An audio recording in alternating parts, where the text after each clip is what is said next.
পথাৰ কাম কৰা মানুহে কিমান কষ্ট পাইছে ঐ বেয়া লাগে ভাবিলা মানে হয় দে উপায় নাই তোমাৰ নিচিনা মাইনা আছে ভাইটি আছে দাদা আছে ভণ্টি আছে বা আছে সেইবোৰক আকৌ খুৱাব লাগিব নহয় নেনে খুৱাব লাগিব মাম খুৱাব লাগিব হয়নে নহয় আলহী দুলহী আহিলে শুশ্ৰূষা কৰিব লাগিব স্কুলত দিবলৈ লাগিব বেগ আনিব লাগিব কিতাপ আনিব লাগিব ভাইটিহঁতকতো পঢ়ুৱাব লাগিব হয়নে নহয় দাদাহঁতক সেইকাৰণে কষ্টটো কৰিবই লাগিব সেইকাৰণে মা পাপা হ'লে মানে বহুত কষ্ট কৰিব লাগে গম পাইছা সেইকাৰণে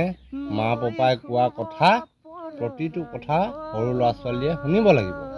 মানি চলিব লাগে গম পাইছা প্ৰতিটো কথা মাক বাপেকৰ যদি সন্তানে শুনে তেতিয়া মাক বাপেকে কষ্ট কৰিও একো গাত নালাগে যিমান ৰ'দত কাম কৰিলেও একো গাত নালাগে ল'ৰা ছোৱালীকেইটা মুখলৈ মনত পেলাই আৰু মাক বাপেকে কাম কৰি থাকিব ৰ'দতে গম পাইছা সেইকাৰণে মা পাপাৰ কথা সদায় শুনিবা দেই মা পাপা কথা সদায় শুনিবা দেই মই শুনিম তোমালোকে শুনিবা চবে শুনিব ন ভাল লোৱা আমাৰ গছজোপা আছে বুলিহে চাগে ন বহুত ঠাণ্ডা দিছে বতাহ মাৰিবই